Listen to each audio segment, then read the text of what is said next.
Study 91 के official YouTube channel पर आप सभी विद्यार्थियों का मैं जीएस फैकल्टी जेपी सर हार्दिक स्वागत अभिनंदन वंदन करता हूं।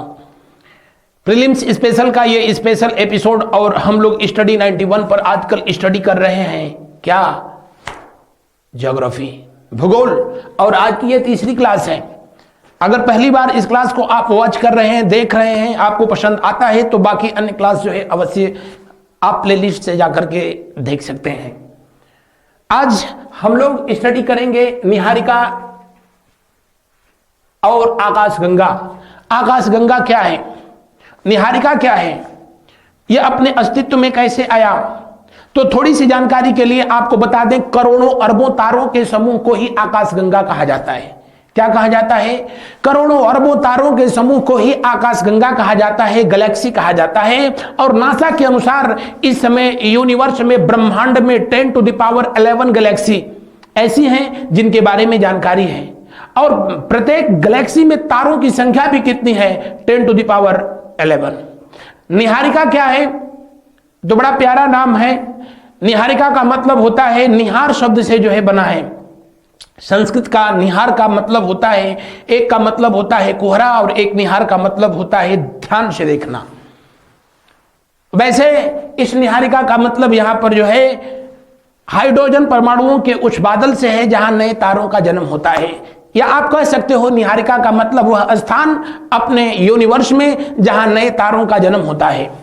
शुरू करते हैं आज के इस सेशन को। इस चैप्टर से कुछ प्रश्न आप लोगों से जैसे पूछे गए हैं, पल्सर क्या है, ध्रुव तारा कहां स्थित है, क्वासर क्या होते हैं, अंतरिक्ष का सबसे चमकीला क्वासर कौन सा है, खगोल विज्ञान का पापा किसको कहते हैं, या आकाशगंगा मंदाकिनी की सबसे पहले, आकाशगंगा मंदाकिनी को सबसे पहले किसने देखा था, जैसे प्रश्नों का हम लोग अध्ययन करेंगे। ये सेशन आपको रात 9 बजे प्रतिदिन स्टडी 91 पर प्रसारित किया जाता है। और आप किसी भी परीक्षा की तैयारी कर रहे हैं, आपके लिए यह सेशन रामबाण साबित होगा। सिविल सर्विसेज के दृष्टिकोण से इसको जो है स्पेशली फ्रेम किया गया है। शुरू करते हैं आज के इस सेशन को। हमारी आकाशगंगा के केंद्र की परिक्रमा करने में सूर्य को कितना समय लगता है? पिछले क्लास में आपको मैंने बताया कि बिग बैंग की जब घटना हुई, महाविस्फोट का सिद्धांत हुआ, महाविस्फोट की घटना हुई, तो उसके तहत, महाविस्फोट की घटना के तहत या बिग बैंग के तहत सबसे पहले इस यूनिवर्स में कौन सा तत्व अपने अस्तित्व में आया? हाइड्रोजन। यानी इस यूनिवर्स में बनने वाला जो पहला तत्व था वो गैस थी, हाइड्रोजन, जिसकी खोज जो है आगे चल करके कैवेंडिश के द्वारा किया जाता है। मैं बताया कि इस यूनिवर्स में सबसे अधिक मात्रा में है तो कौन सा? हाइड्रोजन। 90+% जो है, 90% से भी अधिक जो है हाइड्रोजन है। और उसके बाद जो है हीलियम का नंबर आता है। हम ब्रह्मांड की बात कर रहे हैं, वायुमंडल में तो सबसे अधिक नाइट्रोजन है, लेकिन हमारे यूनिवर्स में सबसे अधिक जो है हाइड्रोजन है। जब बिग बैंग की घटना होती है, हाइड्रोजन, सिर्फ हाइड्रोजन जो है तत्व, हाइड्रोजन परमाणु या कह लें कि हाइड्रोजन तत्व अपने अस्तित्व में आता है तो पूरे ब्रह्मांड में जो है हाइड्रोजन परमाणुओं का बादल छा जाता है। और जब पूरे ब्रह्मांड में हाइड्रोजन परमाणुओं का बादल छाता है तो इसी घनघोर कुहरा को ही जो है क्या शब्द नाम दिया गया? निहार या निहारिका। इसको अंग्रेजी में जैसे जो है बोलता है, लिखता है नेबुला। और ध्यान रखेंगे कभी कभी हिंदी में भी इसको ऐसे लिख देता है, तो अंग्रेजी वाला नाम जो है इसका ज्यादा फेमस है। याद करने के लिए तो निहारिका आसान है, लेकिन नेबुला इसको इंग्लिश में जो है कहा जाता है। और ये हाइड्रोजन परमाणुओं का जो बादल है उसी को जो है कहा जाता है क्या? निहारिका। आगे चल करके मैं बताया कि यहाँ पर जब बहुत सारे हाइड्रोजन एलिमेंट एक जगह इकट्ठा होते हैं तो हाइड्रोजन के 2 नाभिक मिलकर के, 2 न्यूक्लियस मिलकर के और हीलियम को फॉर्म करते हैं। यानी हाइड्रोजन के नाभिकीय संलयन की वजह से, न्यूक्लियर फ्यूजन की वजह से हीलियम अपने एग्जिस्टेंस में आता है। इस ब्रह्मांड में बनने वाला दूसरा तत्व जो है हीलियम था। और हीलियम अपने एग्जिस्टेंस में आता है। ये इतना यहाँ पर न्यूक्लियर फ्यूजन की क्रिया जो है इतना तेजी से होती है, इसका टेम्परेचर इतना बढ़ता है कि बिल्कुल कुंभार की चाक की तरह जो है ये निहारिका गति पकड़ लेती है, बिल्कुल डिस्क की तरह जो है इस तरह से जो है ये मूव करने लगती है, घूमने लगती है, जिसका परिणाम होता है कि इसका कुछ हिस्सा इससे टूट करके और जो है अलग हो जाता है, और जो हिस्सा जो है टूट करके अलग हो जाता है, लेकिन इसकी गति के कारण जो है इसके चारों तरफ रिवॉल्व होना शुरू करता है, परिक्रमा करना शुरू करता है। जो अलग हुआ है उसमें भी तो हाइड्रोजन है, इसमें भी तो न्यूक्लियर फ्यूजन हो रहा है और हीलियम का निर्माण हो रहा है, और इसका टेम्परेचर इससे अलग हो जाने के बाद जो है बहुत ज्यादा, चूंकि इससे अलग हो गया और निहारिका से अलग होकर के उसके चारों तरफ परिक्रमा कर रहा है, कुछ दिन के बाद जो है वो धीरे धीरे बताया गया कि ठंडा हुआ, और ठंडा हुआ तो जो है बिल्कुल अब वो सॉलिड कंडीशन की जो है तरफ जो है धीरे धीरे बढ़ रहा है, और इसका टेम्परेचर इतना जो है बढ़ा, इतना इसका टेम्परेचर अधिक हो गया कि गर्म होकर के और इसमें से जो है लाइट रेडिएशन जो है शुरू होता है, प्रकाश जो है निकलना शुरू होता है, और ऐसी एस्ट्रोनॉमिकल बॉडी जिससे कि लाइट रेडिएशन होता है, प्रकाश की जो है तरंगे निकलती हैं, उसे स्टार कहते हैं, तारा कहते हैं।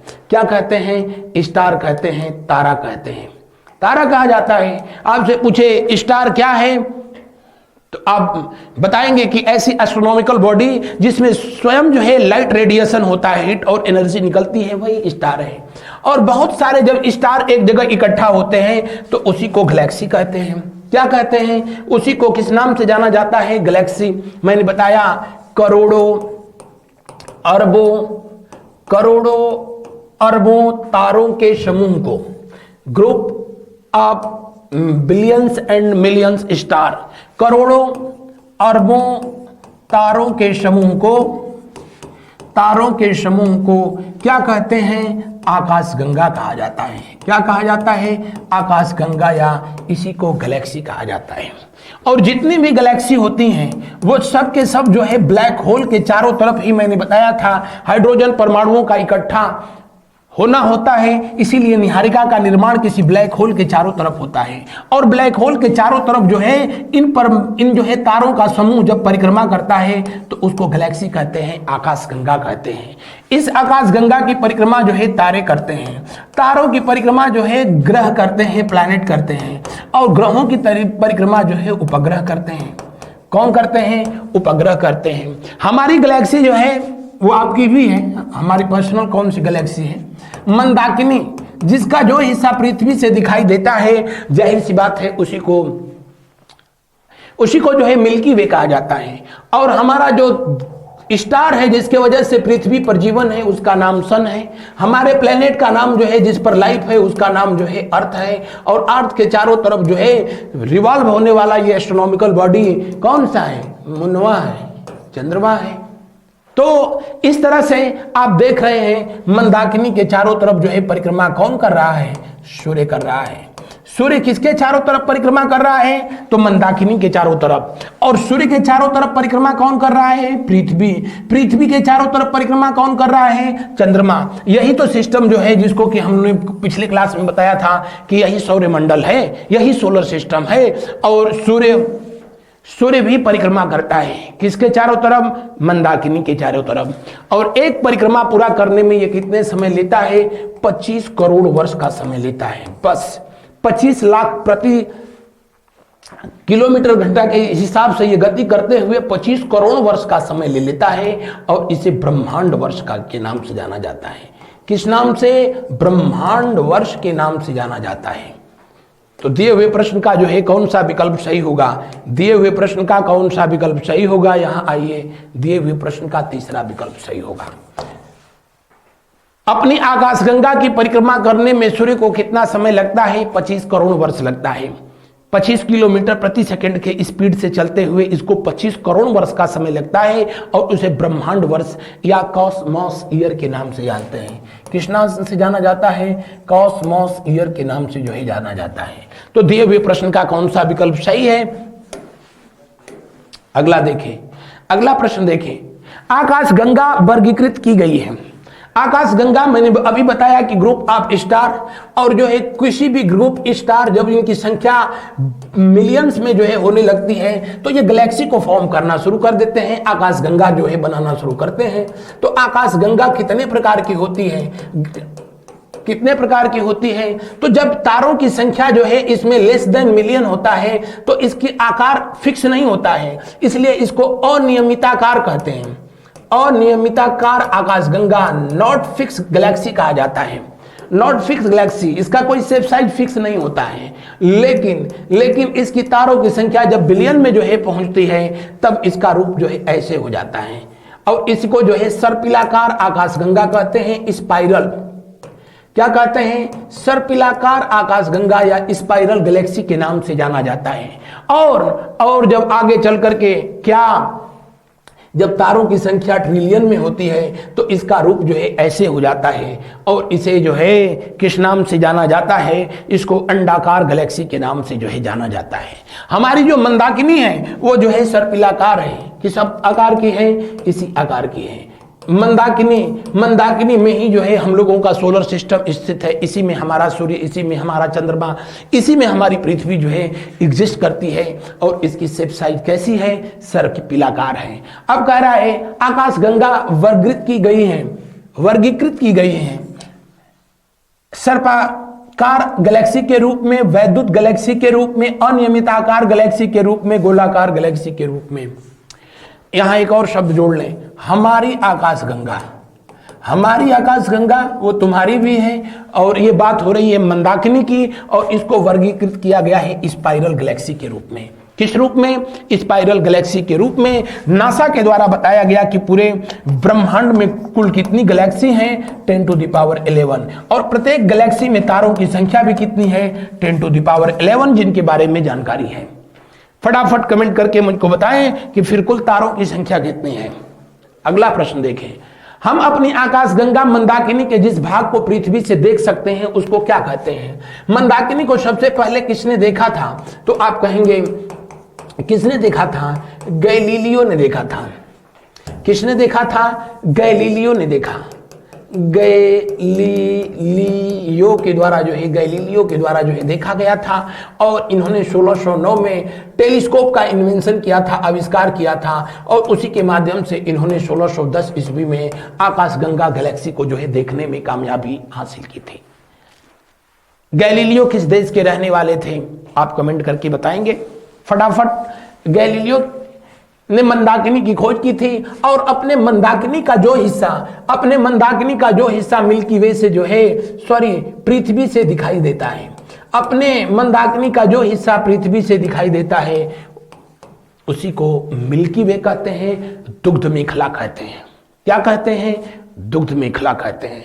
जैसे आप जहां पर रहते होंगे वो एक शहर है, जैसे ये प्रयागराज एक शहर है, लेकिन हम अपने जो है घर के छत पर खड़ा होते हैं तो जहां तक देख सकते हैं, जहां तक हमारी नजर जो है पहुंचती है, तो हम कहते हैं कि ये हमारी कॉलोनी है, लेकिन ये शहर जो है बहुत बड़ा है, जो कि अपने छत से नहीं दिखाई दे सकता है। ठीक वैसे ही अपनी पृथ्वी से पूरी आकाशगंगा जो है नहीं दिखाई सकती, अपनी पृथ्वी से पूरी मंदाकिनी नहीं दिखाई दे सकती है, लेकिन उसका जो हिस्सा दिखाई देता है उसी को कहा जाता है क्या? उसी को कहा जाता है मिल्की वे, उसी को कहा जाता है दुग्ध मेखला। तो दिए हुए प्रश्न का कौन सा विकल्प सही होगा? पहला सही होगा। ध्यान रखेंगे एंड्रोमिडा जिसका एक और नाम है क्या? देवयानी। क्या नाम है? देवयानी। ओ माय गॉड, मैंने कुछ और ही लिख दिया। देवयानी शब्द है, देवयानी। और ये हमारी पृथ्वी की दूसरी निकटतम, या कह लो कि मंदाकिनी की निकटतम आकाशगंगा है, निकटतम आकाशगंगा है जिसका नाम है क्या? एंड्रोमेडा। क्या नाम है? एंड्रोमेडा। या कह लो कि पृथ्वी की दूसरी निकटतम आकाशगंगा कौन है? तो उस सवाल का भी जवाब होगा देवयानी। या मिल्की वे की निकटतम आकाशगंगा कौन है? तो उस सवाल का जवाब होगा देवयानी। प्रॉक्सिमा सेंचुरी वैसे आपको बता दें कि पृथ्वी के सबसे निकटतम जो तारा है वो बेचारा अपना सूर्य है। सूर्य सबसे नजदीक है, उसके बाद जो है प्रॉक्सिमा सेंचुरी का नंबर आता है। प्रॉक्सिमा सेंचुरी दूसरे नंबर पे है, और तीसरे नंबर पर जो है कौन है, उसी को कहते हैं, हम लोग नाम यहाँ नहीं दिया है, उसी को साइरस कहते हैं या उसी को डॉग स्टार कहते हैं। कुकुर तारा मत लिख लेना, साइरस स्टार जो है, या कहीं कहीं लिखा होगा सीरियस स्टार, वही एक ही बात है। तो पृथ्वी का सबसे निकटतम सूर्य है, हमारी मंदाकिनी का सबसे निकटतम सूर्य है, और उसके बाद दूसरे नंबर का निकटतम तारा जो है वो जो है मैंने अभी बताया आपको कि प्रॉक्सिमा सेंचुरी, और सबसे तीसरा निकटतम है वो साइरस है। बढ़ते हैं अगले प्रश्न की ओर। अगले प्रश्न को देखते हैं। निम्नलिखित सूचियों को सुमेलित करें। पृथ्वी के सर्वाधिक नजदीक तारा, लो आ ही गया, नाम लिया शैतान हाजिर। पृथ्वी के सबसे निकटतम तारा है सूर्य, और इसके बीच की दूरी लगभग 15 करोड़ किलोमीटर है, और इसी को 1 एस्ट्रोनॉमिकल यूनियन कहते हैं, एक खगोलीय इकाई के नाम से जाना जाता है। सूर्य के सर्वाधिक नजदीक तारा, अब ये पृथ्वी नहीं पूछ रहा है, यह सूर्य का पूछ रहा है कि सूर्य खुद भी एक तारा है, लेकिन सन के जो है दूसरा नियरेस्ट स्टार, दूसरा निकटतम तारा कौन सा है, तो उस सवाल का जवाब होगा कौन सा, प्रॉक्सिमा सेंचुरी। कौन सा, प्रॉक्सिमा सेंचुरी। हमारी गैलेक्सी के सर्वाधिक निकटतम गैलेक्सी कौन सी है, एंड्रोमेडा, अभी मैंने बता दिया था। और हमारी गैलेक्सी का पृथ्वी से दिखाई पड़ने वाले भाग को ही मिल्की वे कहते हैं, या इसी को जो है हम लोग क्या कहते हैं, दुग्ध मेखला कहते हैं। क्या कहते हैं, दुग्ध मेखला कहते हैं। तो दिए हुए प्रश्न का कौन सा विकल्प सही है, अब तो बताने की जरूरत नहीं, पहले का 4 एक ही जगह दिया ही है, इसलिए बहुत सोचने की जरूरत नहीं है। इनमें से कौन सुमेलित नहीं है। एक्स किरणों की खोज किया था रॉटजन ने, बिल्कुल सही है। कब किया था, 1895 में किया था, 1895 में किया था, 1895 में किया था। 1901 में इनको फिजिक्स का नोबेल पुरस्कार दिया गया। फिजिक्स का नोबेल पुरस्कार, भौतिकी का नोबेल पुरस्कार जो है दिया गया। और संभवतः जान करके आपको अच्छा लगेगा कि इस पुरस्कार को प्राप्त करने वाले ये जो है पहले साइंटिस्ट थे, पहले जो है वैज्ञानिक थे जिनको फिजिक्स का नोबेल पुरस्कार मिला। किसकी खोज के लिए, एक्सरेज की खोज के लिए इनको जो है दिया गया था, जिसका मेडिकल में बहुत इस्तेमाल होता है। जब भी कभी सांस्कृतिक कार्यक्रम हम लोग करते हैं, हड्डियां टूट जाती हैं, तो डॉक्टर सबसे पहले कहता है कि एक्सरे कराइए। लेकिन इन्होंने जिस रेस की खोज की वो इतना शुरू में इनको पता चला कि ये डेंजरस है कि इन्होंने अपनी एक्स के नाम पर उसका नाम एक्सरेज कर दिया था। दूसरा पॉइंट देखें, तारों एवं क्वासर्स में अवरक्त विस्थापन अधिक होता है। सबसे अधिक जो है क्वासर्स का जो है होता है अवरक्त मतलब इंफ्रारेड। और क्वासर्स क्या होते हैं, तो क्वासर्स जो है क्या होते हैं, क्वासर्स जो है ऐसे तारे होते हैं, तारे भी नहीं कह सकते हैं, ये आकाशगंगा का केंद्र बिंदु होता है। आकाश गंगा का केंद्र बिंदु जो होता है वही जो है कहलाता है क्या, बल्ज कहलाता है। और बल्ज जो है क्वासर्स में ही पाया जाता है। इसी क्वासर्स में ब्लैक होल होता है, इसी में ब्लैक होल होता है। और ये वो तारा होता है जिससे सबसे अधिक रेडियो तरंगे जो है निकलती हैं, अवरक्त तरंगे निकलती हैं, कॉस्मिक रेज निकलती हैं, इंफ्रारेड निकलती हैं। लेकिन रेडियो तरंगों की जो है सबसे अधिक मात्रा होती है। तो दूसरा विकल्प भी सही है, पहला भी सही है। अगला देखें, सबसे बड़ा तारामंडल कौन सा है, सेंटारस है। तारों के व्यवस्थित समूह को तारामंडल कहते हैं। इनकी संख्या कितनी है, 88 है। सेंटारस सबसे बड़ा तारामंडल है जिसमें कुल कितने तारे हैं, 94। और सबसे छोटा कौन सा है, हाइड्रा। कौन सा, हाइड्रा। इसमें सिर्फ जो है 68 स्टार पाए जाते हैं। अगला, आकाशगंगाओं के प्रतिसरण नियम के प्रतिपादक थे एडविन हबल। हाँ बिल्कुल सही है, एडविन हबल के द्वारा ही कहा गया था कि आकाशगंगाएं जितना तेजी से जो है इनका विस्तार हो रहा है, आने वाले समय में जो है ये सब के सब ब्लैक होल में जो है जाकर के समाप्त हो जाएंगे। तो इस तरह से दिए हुए प्रश्न में कौन सा विकल्प सही नहीं है, सब सही है, इसलिए यही जो है आंसर होगा क्या, इनमें से कोई नहीं। अगला प्रश्न देखिए, अगला देखें, हमारी आकाशगंगा जिसे मंदाकिनी या दुग्ध मेखला भी कहते हैं, नभमंडल में किस ऋतु में दिखाई देती है? इस समय दिखाई दे रही है, जिनको देखना होगा वो जो है इसको देख सकते हैं। बिल्कुल शरद ऋतु में जो है ये दिखाई देती है, और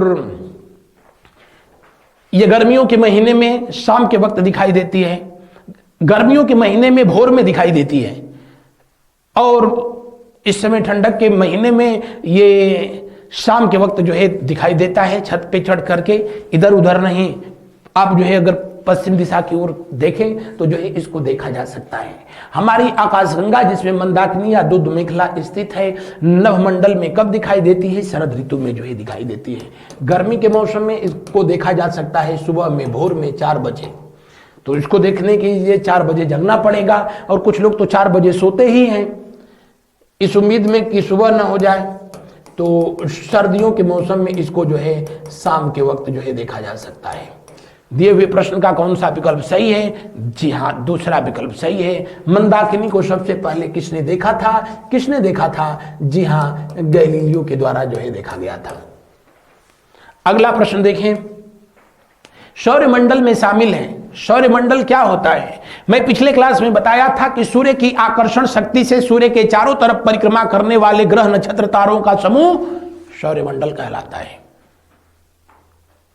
अपने सोलर सिस्टम या अपने ब्रह्मांड में जो कुछ भी है वो किसी न किसी की आकर्षण शक्ति में बधा है, और जिसकी आकर्षण शक्ति में बधा है वो उसकी परिक्रमा कर रहा है। हम तारों की बात कर रहे हैं, हालांकि इंसानों की जिंदगी में भी जो है ये लागू होता है। बहरहाल दिए हुए प्रश्न के अनुसार सौरमंडल में शामिल हैं सूर्य, बिल्कुल। ग्रह, जी हाँ, ग्रहिकाएं जिनको क्षुद्र ग्रह कहते हैं, बिल्कुल। चंद्रमा, धूमकेतु। दिए हुए प्रश्न का कौन सा विकल्प सही होगा? दिए हुए प्रश्न का अंतिम विकल्प जो है सही होगा। सौरमंडल में आकाशगंगाएं क्यों नहीं शामिल हैं? क्योंकि आकाशगंगाएं सूर्य का परिक्रमा नहीं करती हैं, बल्कि जो है आकाशगंगा की परिक्रमा खुद जो है सूर्य करता है। आप इस तरह से जो है देख सकते हैं, ये ब्लैक होल है, ब्लैक होल, और उस ब्लैक होल के चारों तरफ हमारी गैलेक्सी मंदाकिनी, कौन सी? मंदाकिनी परिक्रमा कर रही है, मंदाकिनी परिक्रमा कर रही है। मंदाकिनी के चारों तरफ हमारा सूर्य परिक्रमा कर रहा है, सूर्य के चारों तरफ हमारी पृथ्वी परिक्रमा कर रही है, पृथ्वी के चारों तरफ ये चंद्रमा परिक्रमा कर रहा है। यानी ये पूरे इस सम्मिलित समूह को ही जो है हम लोग कहेंगे क्या? इस वाले सम्मिलित समूह को, क्षमा चाहूंगा, यहां से लेकर के यहां तक, यहां से लेकर के यहां तक वाला जो समूह है, सन से लेकर के और जो है ये तक, इन सबको जो है सोलर सिस्टम कहा जाएगा, सौरमंडल कहा जाएगा। दिए हुए प्रश्न का कौन सा विकल्प सही है? जी हाँ, इसकी भी खोज, इसको भी देखा था सबसे पहले किसने? गैलीलियो के द्वारा जो है देखा गया था। किसके द्वारा? गैलीलियो। गैलीलियो किस देश के रहने वाले थे? फटाफट आप लोग कमेंट करके मुझको बताएं, गैलीलियो किस देश से रहने वाले थे? अगला क्वासर्स है। अभी तो मैंने बताया क्वासर्स क्या है, तो ऐसा जो है स्टार जिससे रेडियो वेव, रेडियो तरंगों की रेडियो तरंग जो है उत्पन्न करता है, इसको क्वासर कहते हैं। और जितने भी ब्लैक होल होते हैं वो सब के सब ब्लैक होल किसी न किसी क्वासर में ही पाए जाते हैं, किसी न किसी क्वासर में ही जो है स्थित होते हैं। और यहां जो कुछ चूंकि प्रश्न में पूछ रहा है, कह रहा है कि क्वासर हैं अर्धतारीय प्रकाश जो रेडियो तरंगों के शक्तिशाली स्रोत होते हैं, तो पहला ही सही है। तारों का सबसे चमकीला क्षेत्र, तारों का सबसे चमकीला क्षेत्र मंगल तथा बृहस्पति। तारों का जो है यहाँ जो सबसे चमकीला क्षेत्र होता है, अपने आप कह सकते हैं उसको ओरियन कहते हैं। क्या कहते हैं? ओरियन कहा जाता है, ओरियन के नाम से जाना जाता है। मंगल तथा बृहस्पति ग्रहों के बीच स्थित क्षुद्र ग्रह, बिल्कुल क्षुद्र ग्रह इन्हीं दोनों ग्रहों के बीच में जो है पाए जाते हैं। क्षुद्र ग्रहों की खोज जो है पियाजी के द्वारा किया गया था। किसके द्वारा किया गया था? पियाजी। आप परेशान न हो, यह एक भूगोलवेत्ता थे इटली के। पढ़ते हैं अगले प्रश्न की ओर। रात्रि के समय आकाश में दिखने वाला सबसे चमकीला तारा कौन सा है? सबसे चमकीला तारा साइरस होता है। अभी तो मैंने बताया ये सूर्य से भी चमकीला है। और आपको जानकारी के लिए बता दें कि सूर्य से लगभग द्रव्यमान में ये 2 गुना है। कौन? जी हाँ, साइरस। सूर्य के सबसे नजदीक कौन सा है? तो प्रॉक्सिमा सेंचुरी है, प्रॉक्सिमा सेंचुरी। लेकिन साइरस जो कि डॉग स्टार, जो उत्तर दिशा में जो है दिखाई देता है और ये सबसे चमकीला है। उत्तर में बिल्कुल एक ही जगह पर हमेशा दिखाई देने वाला जो है तारा, जो 24 घंटा बिल्कुल उसी जगह पे दिखाई देता है, उसको ध्रुव तारा कहते हैं। आपको पढ़ाया था तो मैंने बताया कि अपनी पृथ्वी पर 2 ऐसे पॉइंट होते हैं, एक इधर नॉर्थ पोल और दूसरा जो है साउथ पोल, जिनमें कोई मूवमेंट नहीं पाया जाता है, वो बिल्कुल अपने जगह पर स्थिर है, इसीलिए उसको ध्रुव कहते हैं। संस्कृत भाषा में ध्रुव का मतलब ही होता है अपने जगह पर दृढ़ रहने वाला, स्थिर रहने वाला। और इन्हीं, ये उत्तर में है तो इसको नॉर्थ पोल कहते हैं, दक्षिण में कहे तो ये दक्षिण पोल कहते हैं। और इन दोनों को मिलाने वाली जो रेखा होती है इसी को एक्सिस कहते हैं। क्या कहते हैं? एक्सिस ऑफ अर्थ कहते हैं, इसी को एक्सिस ऑफ अर्थ कहते हैं। और इसी के चारों तरफ पृथ्वी जो है क्या करती है? रोटेट होती है, घूर्णन गति करती है। लेकिन ये दोनों पॉइंट तो अपने अपने जगह पर हैं, ये दोनों पॉइंट अपने जगह पर फिक्स हैं। अब इसी के ठीक ऊपर यहाँ पर एक स्टार दिखता है, आप भी जो है उसको देख सकते हैं, आप भी जो है उसका अवलोकन कर सकते हैं, देख सकते हैं, ये कोई बहुत बड़ी बात नहीं है। और ये इस वाले पॉइंट पर बिल्कुल यहीं पर उत्तर दिशा में जो है आपको दिखाई देता है, उत्तर दिशा में दिखाई देता है इस वाले पॉइंट पर। और चूंकि यहाँ पृथ्वी का कोई मूवमेंट नहीं है तो यहाँ पर जो तारा दिखता है वो बिल्कुल उसी जगह पर जो है दिखता है। जब कभी वो दौर था जब दिशा सूची यंत्र नहीं हुआ करता था और रात को यात्राएं हुआ करती थी, समुद्रिक यात्राएं, तो इसी ध्रुव तारा को देख करके लोग दिन में जो है, दिन में सूर्य को देखकर पता करते थे दिशा को, और रात में ध्रुव तारा को देख करके पता किया जाता था कि हम किस दिशा में जा रहे हैं। ध्रुव तारा, हालांकि ये सप्त ऋषि मंडल इसी की परिक्रमा करता है और ध्रुव तारा ये बदलते रहते हैं। आपको जानकारी के लिए बता दें कि पृथ्वी जो है 3 तरह की गति करती है। एक तो अपनी एक्सिस पर पृथ्वी घूमती है, जिसको घूर्णन गति कहते हैं, रोटेशन कहते हैं, परिक्रमण गति कहते हैं, परिभ्रमण गति कहते हैं। और दूसरा, सूर्य के चारों तरफ जब पृथ्वी घूमती है, सूर्य के चारों तरफ पृथ्वी जब घूमती है तो उसी को क्या कहा जाता है? उसको परिक्रमण गति कहा जाता है। परिक्रमण गति के वजह से मौसम परिवर्तन होता है और घूर्णन गति की वजह से दिन रात होता है। लेकिन पृथ्वी अपनी एक्सिस पर जो ये दोलन गति करती है, सिंपल हार्मोनिक मोशन करती है, तो ये अपने जगह पर अधिकतम कितने डिग्री तक इसमें झुकाव हो सकता है? 24, और न्यूनतम कितना? 22। लेकिन इस समय पृथ्वी अपनी एक्सिस पर जो है कितने डिग्री ये जो है झुकी हुई है? हाफ एंड 23 डिग्री झुकी हुई है। यानी ये पृथ्वी का जो ध्रुव होता है ये इधर ये बदलता रहता है। लेकिन आप इतना टेंशन में मत जो है रहिए, क्योंकि 1 डिग्री चेंज होने के लिए करीब जो है 40 लाख वर्ष का समय लग जाता है। यानी पृथ्वी 23.5 पर है, अगर जो 24 पर जिस दिन आएगी तब तक जो है हम लोगों का सिलेबस कंप्लीट हो गया रहा होगा। तब तक तो कई बार उधर से इधर तक की यात्रा हम लोग कर लिए रहे होंगे। बहरहाल जब पृथ्वी यहां है तो इस वाले पॉइंट पर जो ध्रुव तारा है उसका नाम है पोलारिस। क्या नाम है? पोलारिस। पोलारिस ए, पोलारिस बी, पोलारिस, तो यहां इस समय पोलारिस ए जो है ध्रुव तारा का रोल कर रहा है। जब पृथ्वी कभी इस वाले पॉइंट पर थी तो थूबान जो था वो ध्रुव तारा का जो है रोल करता था। पृथ्वी यहां चली जाएगी तो इसके सामने जो तारा जो है हो जाएगा उसे जो है ध्रुव तारा जो है कहा जाएगा। तो ध्रुव तारा जो है परिवर्तित होता रहता है। पृथ्वी के उत्तरी ध्रुव के सामने जो तारा होता है वो हमेशा 24 घंटा उसी जगह दिखता है, चूंकि रात में हम लोगों को दिखता है और उसे ध्रुव तारा कहते हैं। बढ़ते हैं अगले प्रश्न की ओर। ध्रुव तारा चूंकि प्रसंग आ गया है तो बता दें इसका रंग जो है पीला होता है। कैसा होता है? पीला होता है। पीला, कैसा? पीला, पीला इसका रंग होता है। इसका रंग पीला होता है। मध्यम ग्रुप का तारा है जैसे हमारा सूर्य है। अगला देखेंगे, निम्नलिखित में से कौन सुमेलित नहीं है? उर्सा मेजर, सिग्नस ओरियन नाम है नक्षत्र का। बिल्कुल सही है। एक आकाशगंगा में औसतन तारों की संख्या कितनी होती है? 10 टू द पावर 11। और कुल जो है आकाशगंगाएं भी कितनी है? तो 10 टू द पावर 11। अभी मैं पीछे बताया भी था।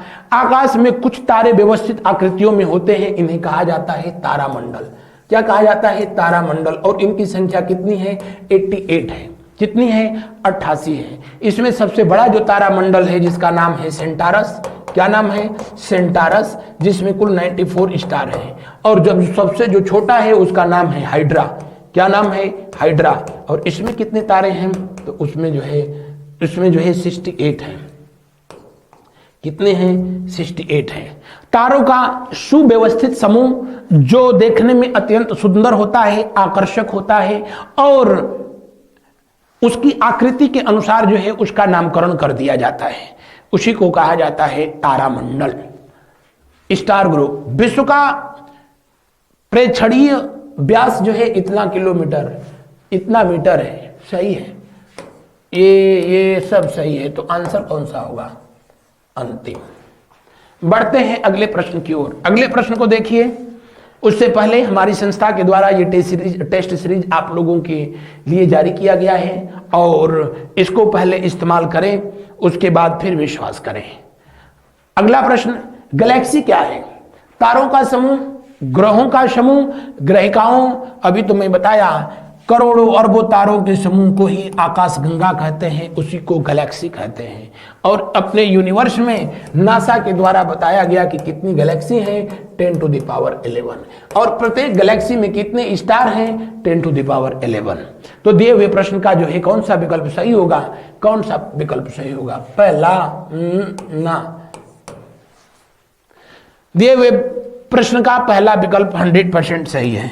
आगे देखिए, ध्रुव तारा स्थित है सप्तवर्षी तथा कैसोपिया तारामंडल के नजदीक, प्रॉक्सिमा सेंचुरी के नजदीक, अल्फा सेंचुरी के नजदीक, एंड्रोमेडा के नजदीक। ध्रुव तारा अभी तो मैं बताया था, हमारे जो सप्तवर्षी 7 तारों का समूह है, जिसका जो है आपको ऐसे दिखेगा आकार, बिल्कुल चिन्ह के आकार का जो है दिखेगा, जिनको सप्तवर्षी तारा कहते हैं। आप शाम को अपने छत पे खड़ा होकर के और उत्तर की तरफ जो है देखेंगे तो जो ध्रुव तारा दिखेगा, उसी के जो है चारों तरफ ये 7 जो तारों का समूह है परिक्रमा करता हुआ दिखता है, परिक्रमा करता हुआ दिखता है। हालांकि तुरंत आपको परिक्रमा वो करते नहीं दिखेगा, देखेंगे तो थोड़ी देर बाद उसका पोजीशन यहाँ, एक रात में कुछ देर के बाद पोजीशन बदलेगा, फिर ऐसे बदलेगा। तो ये सप्तवर्षी जो तारे हैं ध्रुव तारे के चारों तरफ परिक्रमा करते हैं। और 3 तारों का समूह, पोलारिस ए, पोलारिस बी, पोलारिस पी, ये 3 तारों का समूह है। उसी में एक तारा है पोलारिस बी, जो कि इस समय ध्रुव तारा का रोल कर रहा है। पृथ्वी का झुकाव जैसे जैसे बदलेगा, ध्रुव तारा भी बदलता जाएगा। दिए हुए प्रश्न का जो है कौन सा विकल्प सही होगा? पहला विकल्प जो है सही होगा। प्रॉक्सिमा सेंचुरी, प्रॉक्सिमा जो है सेंचुरी एक ये स्टार है और अपने पृथ्वी का दूसरा निकटतम तारा है। दूसरा निकटतम तारा है, या कह लो अपनी आकाशगंगा का भी दूसरा निकटतम तारा है। पहला निकटतम तारा सूर्य है। एंड्रोमेडा अपनी आकाशगंगा का निकटतम आकाशगंगा है। किसका? मंदाकिनी का। किसका? मंदाकिनी की निकटतम आकाशगंगा कौन है? एंड्रोमेडा है। एंड्रोमेडा है आकाशगंगा। बढ़ते हैं अगले प्रश्न की ओर। पल्सर है सर्पिलाकार निहारिकाएं, गैसों के संघनित पिंड, विद्युत चुंबकीय तरंग उत्पन्न करने वाले न्यूट्रॉन तारे, या ब्रह्मांडीय रहस्यों का पता लगाने हेतु छोड़ा गया उपग्रह। मैं पढ़ाया तो आपको बताया कि भारत के वैज्ञानिक जिनका नाम था डॉक्टर सुब्रमण्यम चंद्रशेखर। डॉक्टर सुब्रमण्यम चंद्रशेखर के द्वारा लाइफ साइकिल ऑफ स्टार दिया गया, तारों के जीवन चक्र का सिद्धांत दिया गया, जिसके लिए उनको नोबेल पुरस्कार दिया गया था। दुनिया के इकलौते ऐसे व्यक्ति थे जिन्होंने कि दुनिया को बताया कि तारों का भी जन्म होता है, तारे भी जो है बूढ़े होते हैं फिर मर जाते हैं, और उनकी जो लाइफ साइकिल उन्होंने बताया था, उसी लाइफ साइकिल के तहत उन्होंने बताया कि कोई तारा जब अपने बर्थ प्लेस पे, किसी भी नेबुला में जब नए तारे का जन्म होता है और वो अपने बर्थ प्लेस पे सूर्य के द्रव्यमान का लगभग जो है कितना, सूर्य के द्रव्यमान का लगभग 1.5 गुना हो, जिसको कि चंद्रशेखर सीमा जो है कहा जाता है, चंद्रशेखर लिमिट कहा जाता है, तो वो तारा जीवन के अंतिम समय में जाकर के किसमें कन्वर्ट हो जाता है, वो अंतिम समय में जाकर के उसमें विस्फोट होगा, ब्लैक होल और न्यूट्रॉन तारा में बदल जाएगा। सपोज करें कि ये स्टार जिसका अभी जन्म हुआ है और सूर्य से लगभग 1.5 गुना अधिक बड़ा है, तो ये अपने जीवन के पहले फेज में बिल्कुल इसका रंग जो है नीला होगा, क्योंकि यहाँ टेम्परेचर अधिक है। और जिसका टेम्परेचर दुनिया की किसी भी वस्तु का अगर टेम्परेचर मैक्सिमम होगा तो उसका कलर जो है नीला होगा। दूसरे फेज में पहुंचते हुए उसका जब टेम्परेचर कम हो जाता है तो उसका रंग लाल हो जाता है, तो इसको लाल रक्त दानव तारा कहते हैं। तीसरे स्टेज में पहुंचते पहुंचते उसके अंदर हाइड्रोजन खत्म हो गया और अब जो है वो धीरे धीरे बिल्कुल शांत हो गया, उसका रंग व्हाइट हो गया, तो उसको जो है श्वेत वामन तारा कहते हैं, व्हाइट डॉर्फ स्टार कहते हैं।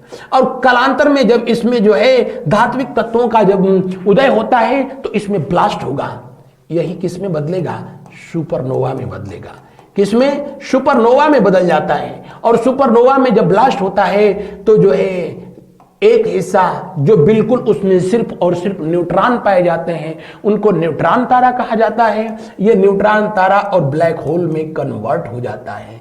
न्यूट्रॉन तारे वो होते हैं जो सबसे अधिक इलेक्ट्रोमैग्नेटिक वेव को जो है रिलीज करते हैं, यानी वो तारे जो विद्युत चुंबकीय तरंगों का सर्वाधिक उत्सर्जन करते हैं, उन्हीं को न्यूट्रॉन तारा कहा जाता है। क्या कहा जाता है, न्यूट्रॉन तारा कहा जाता है। तो दिए हुए प्रश्न में कौन सा विकल्प जो है सही होगा, विद्युत चुंबकीय तरंगे उत्पन्न करने वाले न्यूट्रॉन तारे। 13वां का कौन सा, 13वीं। अगले प्रश्न को देखते हैं। अगला प्रश्न जो है देखें, हमारी आकाशगंगा का सबसे शीतल तथा चमकीला क्षेत्र कौन सा होता है, ओरियन नेबुला। क्या कहते हैं, ओरियन नेबुला। सबसे शीतल और चमकीला जो क्षेत्र होता है इसको ओरियन नेबुला कहते हैं। और जो गर्म क्षेत्र होता है और चमकीला होता है, इसको जो है क्या कहते हैं, इसको बल्ज कहा जाता है। क्या कहा जाता है, बल्ज कहा जाता है। बल्ज में ही जो है क्वासर पाए जाते हैं, और क्वासर में ही जो है ब्लैक होल पाया जाता है। यानी जितनी भी आकाशगंगाएं होती हैं वो उसके सेंटर में कोई ना कोई जो है क्वासर जरूर होगा और उसके क्वासर में ही ब्लैक होल पाया जाएगा। ब्लैक होल में ही इतना अधिक अट्रैक्शन होता है कि तारों के, करोड़ों अरबों तारों के समूह को अपने चारों तरफ वो गति करने के लिए विवश कर देता है। यानी बताया तो कि तारों का समूह जो आकाशगंगा होती है वो ब्लैक होल के चारों तरफ क्या करती है, परिक्रमा करती है। दिए प्रश्न का पहला विकल्प जो है सही है। अगला मैं बताया था सुपरनोवा जिसमें विस्फोट होता है, सुपरनोवा में विस्फोट होने के बाद इन न्यूट्रॉन तारे अपने एग्जिस्टेंस में आते हैं और सुपरनोवा ब्लास्ट करेगा तो ब्लैक होल बना देगा। न्यूट्रॉन तारे इतना अधिक जो है विद्युत चुंबकीय तरंगों का जो है उत्सर्जन करते हैं और इनके उत्सर्जन करने के कारण ही इनको जो है पल्सर के नाम से भी जानते हैं। किस नाम से, पल्सर के नाम से जाना जाता है, जो नीचे दिया हुआ है आपका। बढ़ते हैं अगले प्रश्न की ओर।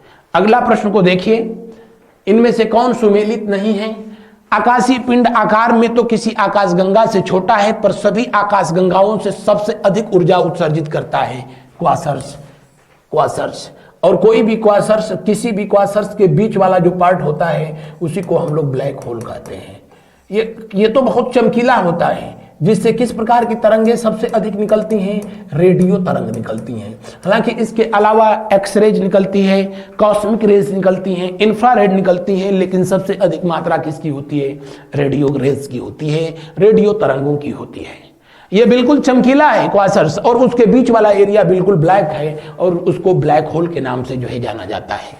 अगला प्रश्न, आकाश में प्रश्नवाचक चिन्ह की भांति, यानी पहला विकल्प सही है, आकाश में प्रश्नवाचक चिन्ह की भांति दिखाई देने वाला तारामंडल सप्तवर्षीय है। बिल्कुल सही है, उत्तर दिशा में दिखाई देता है और जो है ये जो सप्तवर्षीय है ये ध्रुव तारा के चारों तरफ परिक्रमा करता हुआ दिखाई देता है। किसके चारों तरफ, ध्रुव तारा के चारों तरफ जो है परिक्रमा जो है करता हुआ दिखाई देता है। इसमें तारों की संख्या, तारों का समूह जो है कुल कितना है, 7 है। और ये कैसा दिखाई देता है, ऐसा दिखाई देता है, ऐसा प्रश्नवाचक चिन्ह क्वेश्चन मार्क की तरह दिखाई देता है। ये भी सही है। ध्रुव तारे के पास 2 तारामंडल अवस्थित हैं, जी हाँ, सप्तर्षि और सुप्रिया, ये भी बात सही है। पृथ्वी के गोलार्ध में एंड्रोमेडा गैलेक्सी को देखा जा सकता है। पृथ्वी के गोलार्ध से एंड्रोमेडा गैलेक्सी को देखा जा सकता है। अच्छा, उत्तरी गोलार्ध से देखा जा सकता है, उत्तरी गोलार्ध से देखा जा सकता है, बिल्कुल सही है। और मैं बताया कि एंड्रोमेडा जो है अपनी आकाशगंगा, किसकी, मिल्की वे की जो है निकटतम आकाशगंगा है। तो इसलिए दिए हुए प्रश्न में कौन सा कह रहा है, क्या पूछा है, कौन सुमेलित नहीं है? सब सुमेलित नहीं है, सब सुमेलित है, यानी जो है अंतिम विकल्प इसका सही है, नन ऑफ दीज। अंतरिक्ष का सबसे चमकीला क्वासर्स कौन सा है? 3C273, जो कि अभी हाल ही में खोजा गया है। बढ़ते हैं अगले प्रश्न की ओर। उससे पहले बता दें अरोरा क्या होता है। अरोरा क्या होता है? तो पृथ्वी के दोनों जो पोल हैं, आप सबको पता है, इतना साइंस आप पढ़े होंगे कि हमारी पृथ्वी एक मैग्नेट की तरह जो है बिहेव करती है। किस तरह से जो है बिहेव करती है?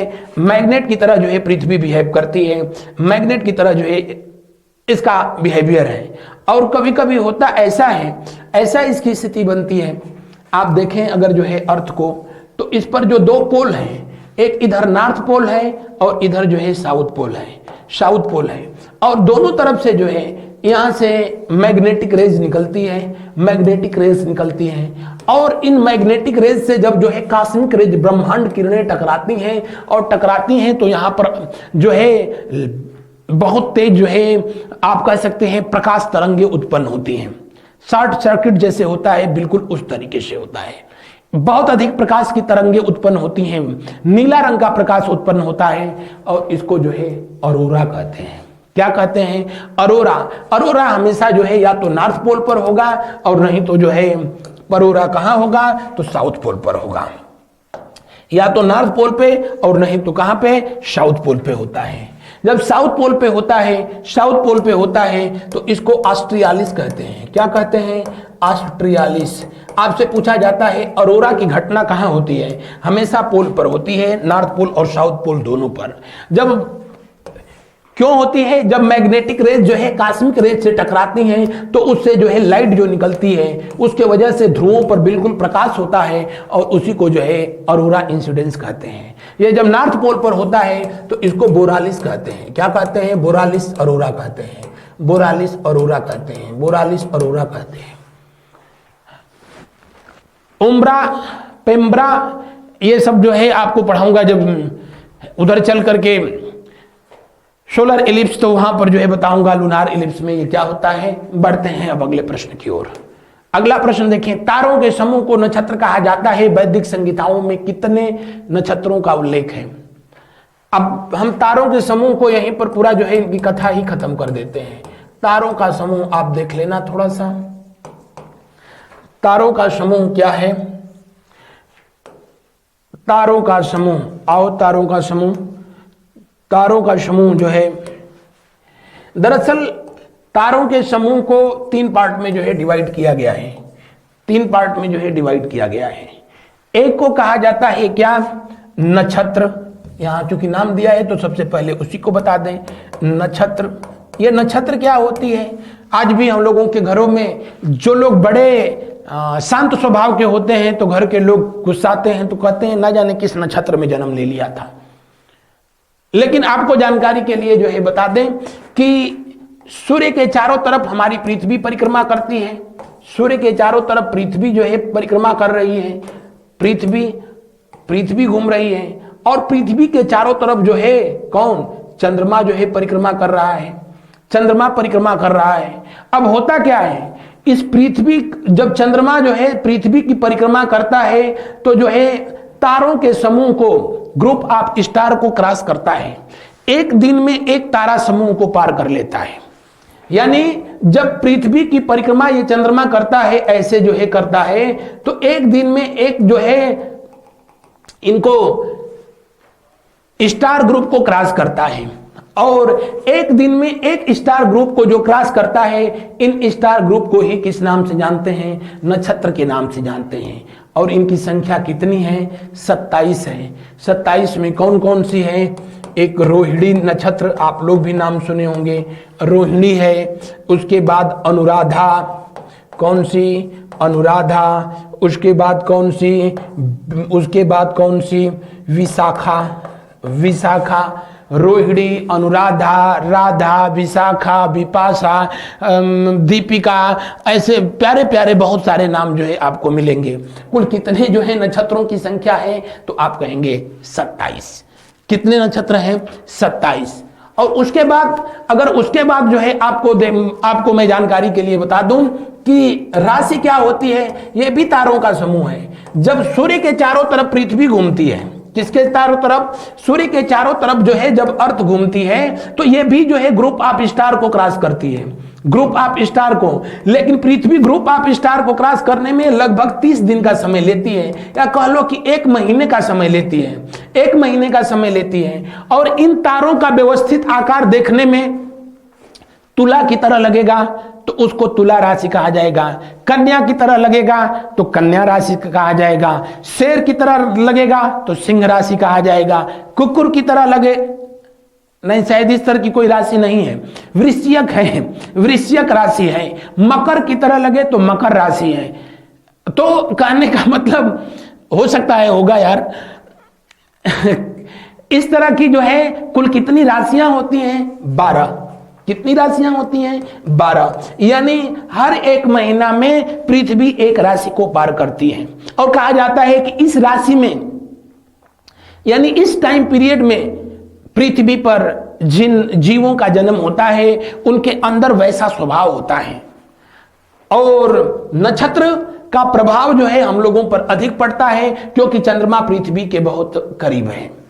और तारामंडल क्या होता है? तो ऐसा जो है तारों का समूह जो कि पृथ्वी या चंद्रमा के जो है किसी भी हिस्से में ये नहीं आते हैं, इनके जो है मार्ग में नहीं पड़ते हैं, तो उनको तारा समूह कहते हैं। उनका भी जो है एक अपनी शेप साइज होती है। जैसे सबसे छोटा तारा समूह है जिसका नाम है हाइड्रा, जिसमें सिर्फ 68 तारे होते हैं, लेकिन उसका शेप साइज बिगड़ता रहता है, इसलिए उसका नाम जो है हाइड्रा रखा गया है। और आप भी इतना साइंस पढ़ते हैं तो जानते हैं हाइड्रा ऐसा है जिसका जो है शेप साइज बदलता है। उसके अलावा सेंटारस सबसे बड़ा तारामंडल है जिसमें कुल 88 तारामंडल पाए जाते हैं। तो आई होप कि ये तीनों बातों को जो है आप समझ गए होंगे। कुल कितनी वैदिक संहिताओं में कितनी नक्षत्रों का उल्लेख किया गया है? 27। अगला प्रश्न देखें, खगोल विज्ञान का पापा किसको कहा जाता है? सॉरी, जन्मदाता। खगोल विज्ञान का जन्मदाता बेबीलोन को कहा जाता है। मेसोपोटामिया की सभ्यता जो कि विश्व की प्राचीनतम ग्रामीण सभ्यता थी, भारत में सिंधु घाटी की सभ्यता विश्व में प्राचीनतम नगरीय सभ्यता थी। मेसोपोटामिया की सभ्यता बेबीलोन और उसके आसपास के क्षेत्रों में विकसित हुई, दजला और फरात नदियों के बीच में। और बेबीलोन इस समय पड़ता कहां पर है? तो आप कहेंगे कि बगदाद में। कहां पर पड़ता है? बगदाद। और बगदाद कहां पड़ता है? बिशनपुरा ना, इराक की जो है राजधानी है। तो दिए हुए प्रश्न का अनुसार जो है कौन सा सही है? तीसरा विकल्प सही है। अगला प्रश्न देखें, आकाश मंदाकिनी सबसे पहले देखी थी? गैलीलियो ने, मर्टेन शिम्ट ने, मार्कोनी ने? कितनी बार चिल्ला चिल्ला करके तो बताया था। आकाश को सबसे पहले किसने देखा था? गैलीलियो ने 1610 में स्वयं के द्वारा बनाई गई जो है इन्होंने टेलीस्कोप से इसका अवलोकन किया था, सबसे पहले दर्शन किया और दुनिया के लोगों को बताया। दुनिया में सबसे पहले टेलीस्कोप गैलीलियो ने बनाया था। माइक्रोस्कोप किसने बनाया? आप कमेंट करके क्लास के बाद जो है बताइएगा। बढ़ते हैं आज के अंतिम सेशन की ओर। अंतिम प्रश्न, कौन सा तारामंडल है जिसके तारे ध्रुव तारे की ओर संकेत करते हैं? अभी तो बताया था सप्तवर्षी। ये किधर दिखता है? उत्तर दिशा में। आप भी छत पर जो है छत पर जाकर के रात के वक्त और इधर उधर नहीं, उत्तर दिशा की ओर देखें तो आपको ध्रुव तारा भी दिखेगा और उसके चारों तरफ जो है क्वेश्चन मार्क के रूप में जो तारों का समूह होगा वो सप्तऋषि मंडल भी दिखेगा। ये कैसा होता है? ऐसा होता है, ऐसा। कौन सा तारामंडल जिसके तारे ध्रुव तारे की चारों तरफ संकेत करते हैं? बिल्कुल सही है, सप्तवर्षी। ध्रुव तारा गतिमान आभासित क्यों नहीं होता है? क्योंकि वह पृथ्वी के घूर्णन अक्ष के बिल्कुल सीध में है। अभी तो बताया था कि यह पृथ्वी का जो घूर्णन अक्ष होता है इसी के बिल्कुल जो है सीध में, यहीं पर जो है पोलर स्टार है यहीं पर। और चूंकि ये वाला जो बेल्ट होता है ये अपने जगह पर बिल्कुल ध्रुव है, स्थिर है, अक्ष है, इसीलिए इसमें गति आपको जो है हम लोगों को महसूस नहीं होती है, नहीं दिखती है। तो दूसरा विकल्प भी जो है सही है। तीसरा, हमारा सौरमंडल आकाशगंगा में स्थित है। मंदाकिनी, बिल्कुल सही है, मंदाकिनी। और अपने पृथ्वी से इसका जो हिस्सा दिखाई देता है अभी मैंने बताया, उसी को कहते हैं दुग्ध मेखला। क्या कहते हैं? दुग्ध मेखला कहते हैं। तारों को संस्कृत भाषा में लुब्धक, हमारे संस्कृत भाषा में लुब्धक नाम दिया गया है। साइरस को इसे जो है डॉग स्टार भी कहते हैं। क्या? डॉग स्टार जो है कहते हैं, डॉग स्टार कहते हैं। और सबसे चमकीला तारा होता है। तो ये भी सही है, ये भी सही है। तो कौन सा इसका आंसर होगा? जी हाँ, लास्ट। बढ़ते हैं, कहीं नहीं। ये था आज का सेशन। हमारी संस्था की तरफ से आपको आपकी परीक्षाओं के लिए ये जारी की गई जो है पुस्तकें हैं। इन पुस्तकों को प्राप्त करने के लिए दिए हुए नंबरों पर कॉल करें और अपने भविष्य को आप क्या उज्जवल करेंगे। उत्तर प्रदेश वह प्रदेश है जहां परीक्षा से पहले ही उत्तर सरेआम हो जाता है। ऐसा सुशासन और ऐसा रामराज ईश्वर न करें कि जो है फिर देश के अंदर आए। बहरहाल आज बस इतना ही। Thank you so much. Good night to all of you.